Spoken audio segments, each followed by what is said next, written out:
There are moments in history where the universe itself seems to hold its breath.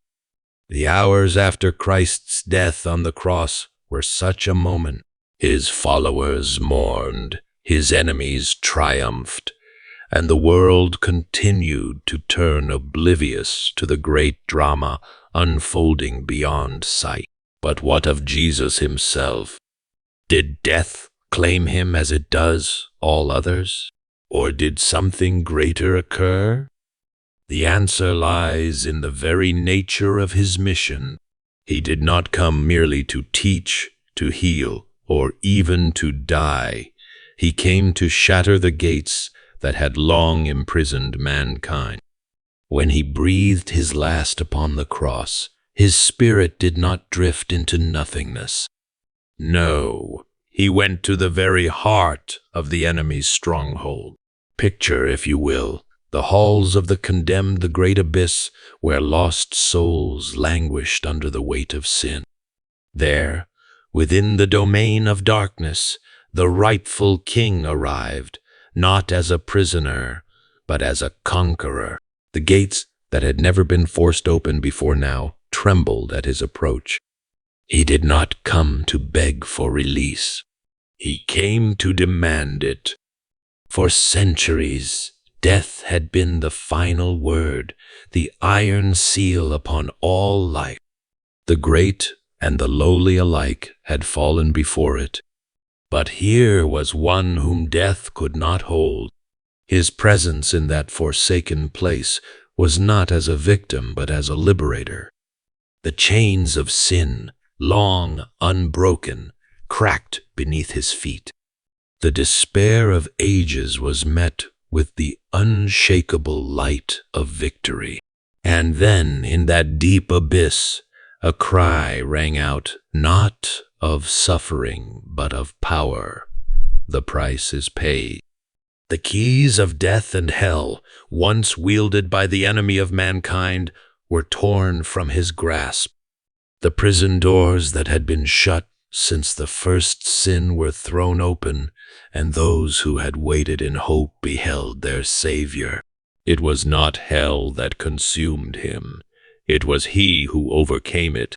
The darkness that had reigned since the fall of man was now cast down, its dominion shattered. And as he turned to ascend, he did not leave empty-handed. He brought with him those who had long awaited redemption, leading them from the shadow into the light.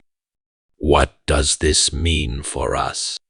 It means that no darkness is too deep, no bondage too strong. The victory Christ won in those unseen realms is ours to claim. The doors that once held souls captive are broken. The enemy who once ruled in terror is dethroned. Death itself is no longer the end, but a passage, a conquered foe. So let it be known, hell did not swallow Christ. Christ unmade its power. He descended, not as the defeated, but as the defeater. And in rising again, he left behind an empty tomb, an open door, and a promise unbreakable, that those who follow him shall never be lost to the grave. For the final word does not belong to death. It belongs to him who holds the keys.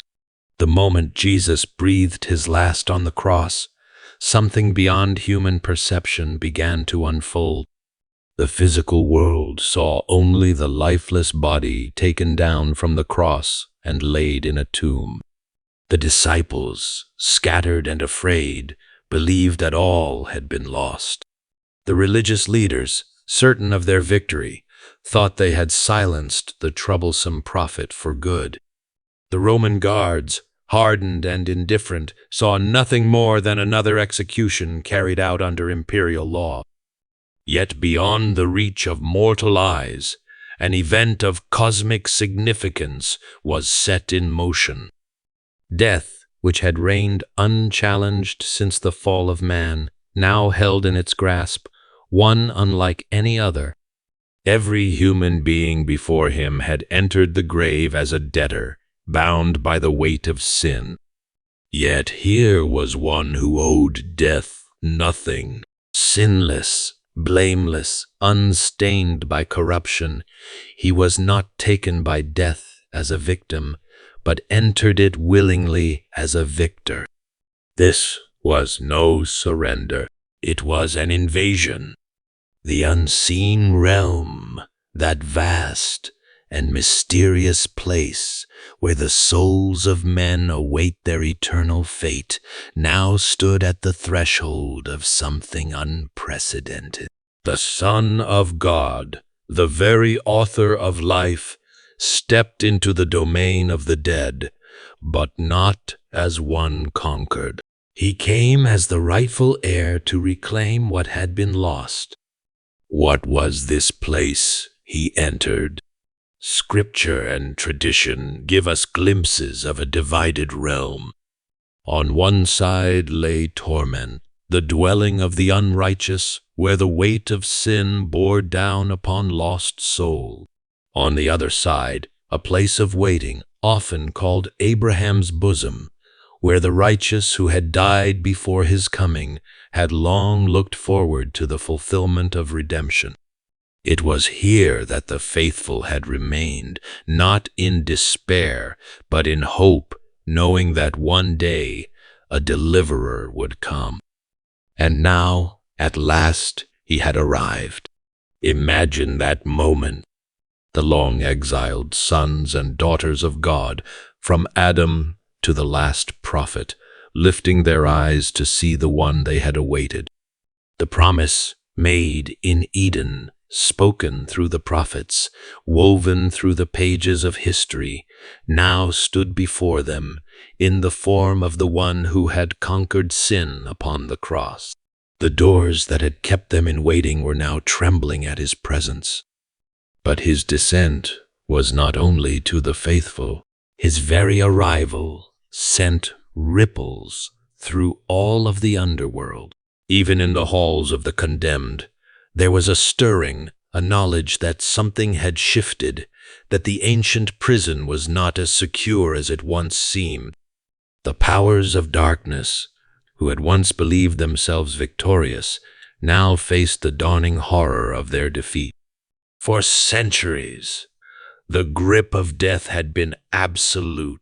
Kings, prophets, sinners, and saints alike had fallen before it, unable to escape its grasp. Yet now, within its own domain, stood the one whom death could not claim. The weight of this moment cannot be overstated. Every battle waged in the spiritual realm, every struggle between good and evil, every longing of the righteous had led to this hour. The curse laid upon humanity in the garden, the pain of separation from God, the long centuries of waiting, all of it culminated in this moment as Jesus walked through the depths of death itself. His journey was not one of defeat, but of purpose. He had entered, not as one lost, but as one seeking the lost. The righteous who had died before his coming were no longer forgotten souls in the shadowlands. They were his, and soon they would follow where he led. The dominion of the grave was crumbling. The stronghold of the enemy was beginning to fracture. And yet, the fullness of what was happening remained unknown to the world above. The disciples hid in fear. The world continued on, and the forces of evil perhaps still held on to the fragile illusion that they had won. But deep within the unseen realm, something irreversible had begun. Jesus had stepped into the place where the dead were held. And soon he would emerge not alone, but as the firstborn of the redeemed. The realm of darkness had long been a domain of unquestioned rule. Since the fall of man, it had swallowed every soul without resistance. It was a place of silence, of finality, of hopeless separation. Every man, no matter his power, his wisdom, or his righteousness, had bowed before its dominion. It was an empire built upon the curse of sin, an abyss from which no one had ever returned by their own power. But then, for the first time in all eternity, a new presence stepped into its borders, one who did not belong there.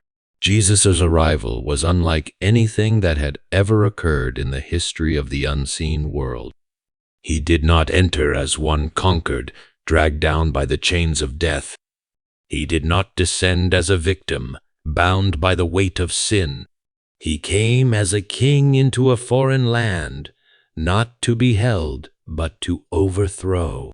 The very fabric of that place seemed to tremble at his presence. The light of eternity had stepped into the deepest night, and the darkness recoiled at its arrival. For those who had ruled over the lost, his coming was not welcome. The powers of hell, accustomed to their unchecked dominion, saw in him the end of their authority. What had been an unbroken reign was now threatened. The chains they had forged, the prison gates they had shut, the souls they had claimed, these were no longer secure. For the one thing that hell had never known had now arrived within its walls, righteousness itself. Jesus did not come to negotiate.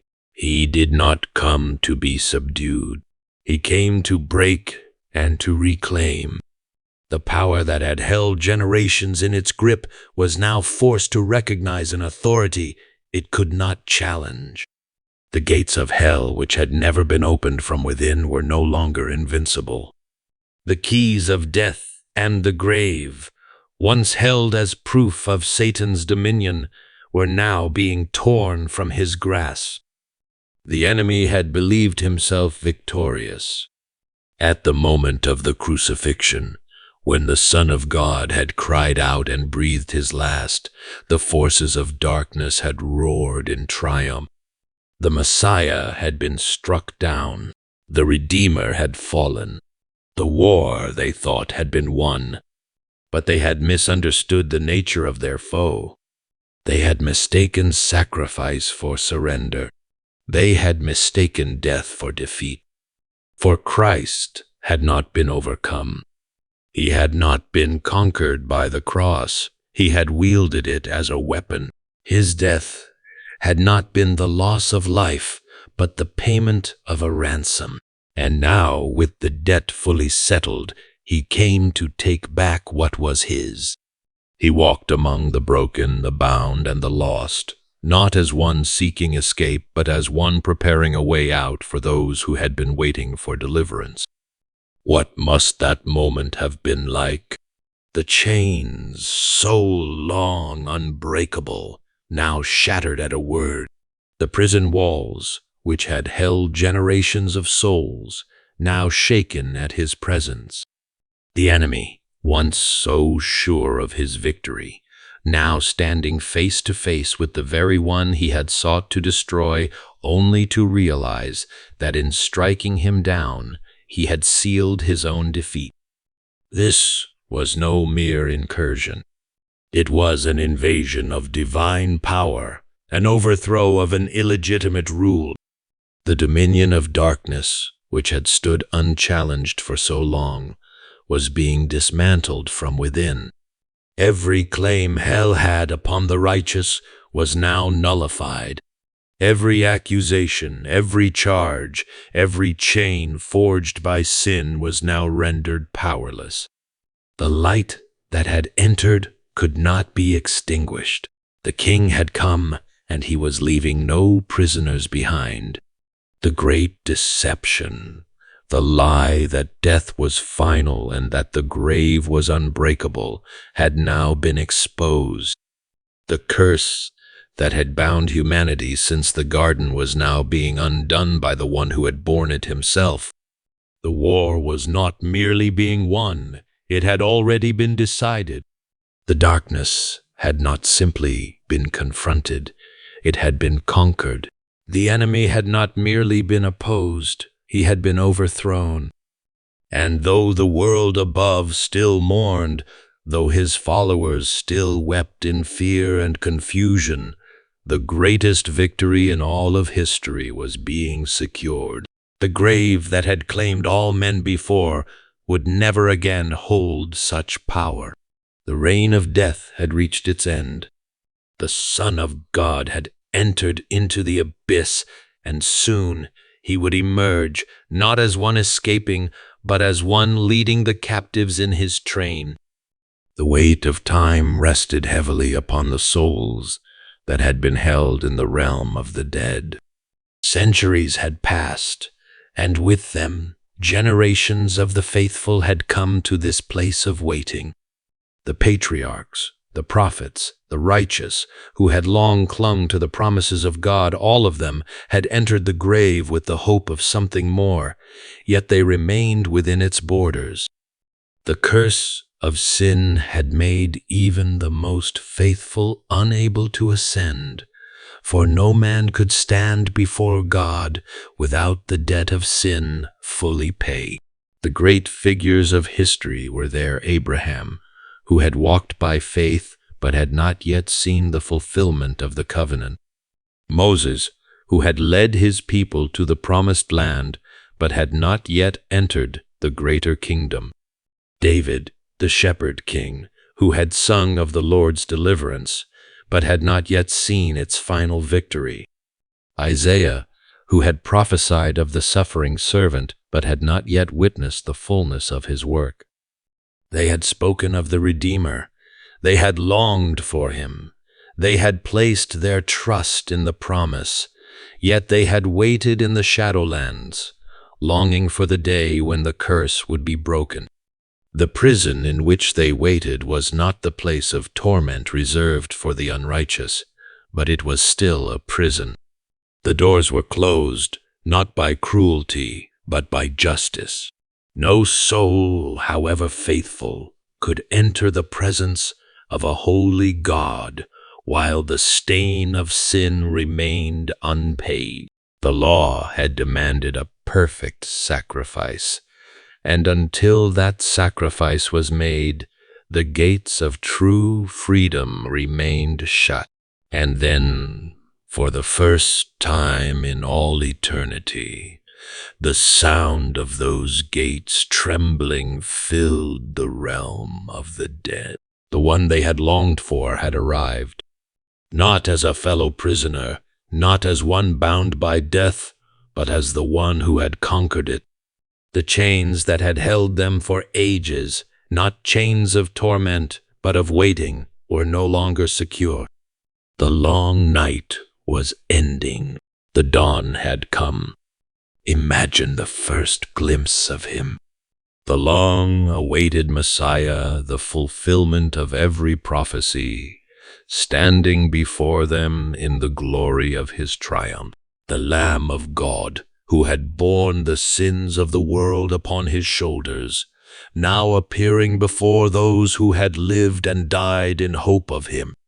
The weight of expectation, carried across millennia, now answered in a single moment.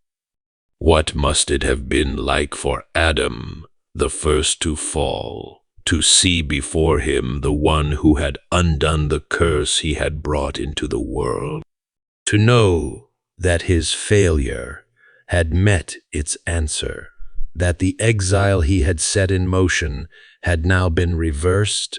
What must have passed between their eyes? Sorrow for what had been lost, joy for what had been regained. What must it have been like for Abraham, who had lifted the knife over his son, only to have God provide a ram? Now he beheld the true sacrifice, the Lamb slain from the foundation of the world, the one who had fulfilled what had only been foreshadowed on Mount Moriah. The covenant he had trusted in was now complete before his very eyes. What must it have been like for David, the warrior king, to see the greater king who had won the battle, not with sword and shield, but with suffering and surrender. The shepherd of Israel now stood before the shepherd of Bethlehem, and the victory was his. What must it have been like for the prophets, those voices that had cried out in the wilderness of time, to see the Word himself standing before them? Every vision, every shadow, every glimpse of redemption they had spoken of was now made reality. No longer was the promise distant. It had come, and it stood among them in flesh and glory.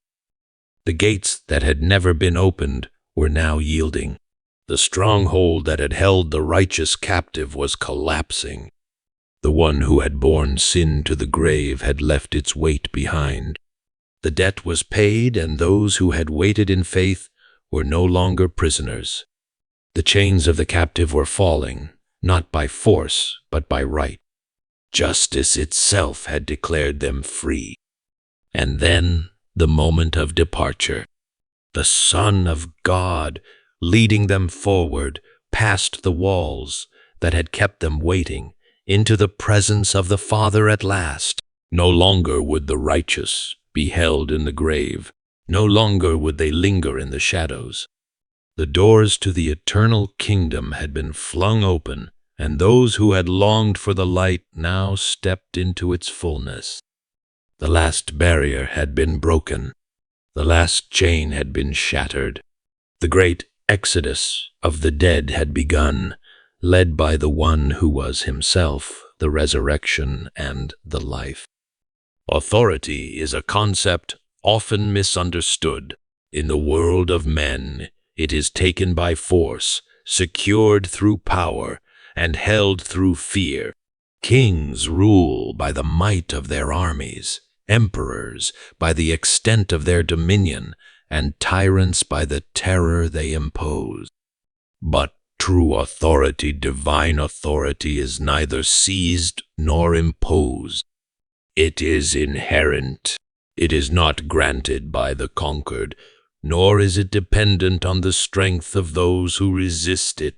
It exists by right. And it was this authority that Jesus unveiled as he descended into the depths of death. From the moment of the fall, a false dominion had taken hold over mankind. Sin had entered the world, and with it death had claimed its throne. The enemy of souls, the great deceiver, had bound the world in a dominion of darkness, not through rightful power, but through usurpation. Man, created for life, had become subject to death. The keys to the grave had been placed in the hands of the one who had deceived the first man and woman. He had wielded them with a cruel mastery, delighting in his power over those who had been made in the image of God. But now, in the very depths of the realm where he believed himself secure, the enemy stood face to face with the one who had come to reclaim what was his. Jesus had not entered hell as a prisoner, but as a king reclaiming his rightful kingdom. He had not arrived as a defeated man, but as the Son of God, bearing the authority that was his before the foundations of the world were laid. The deception that had held the world captive was now shattered, and the true order of things was being restored. The enemy, who had roared in triumph at the sight of Christ upon the cross, now stood in stunned silence. He had believed that death had claimed its greatest victory. He had thought that the destruction of the Son of God would secure his reign forever. But in that moment, he saw what he had failed to understand. The cross had not been his triumph. It had been his undoing. The very thing that had appeared to be Christ's defeat had, in truth, been his greatest act of power. By willingly laying down his life, he had not surrendered authority, he had demonstrated it. No man had taken his life from him. He had given it of his own will. And now, Having paid the price of sin in full, he stood before the gates of hell, not as one to be confined, but as one demanding what was his. The keys of death and Hades, long held by the enemy as proof of his rule, were no longer secure in his grasp. For centuries, these keys had been his weapon, the guarantee of his dominion over mankind. No man had ever escaped his hold. No soul had ever broken free. Death had always been the final word. Until now, the moment had come for the unveiling of true authority. Christ, the righteous one, extended his hand, and the false ruler of death could do nothing but yield. The keys that had been his trophy were now surrendered. They did not belong to him. They had never belonged to him. They had always been the possession of the one who stood before him now, the Son of Man, the Son of God, the first and the last, the one who was dead, but now was alive forevermore.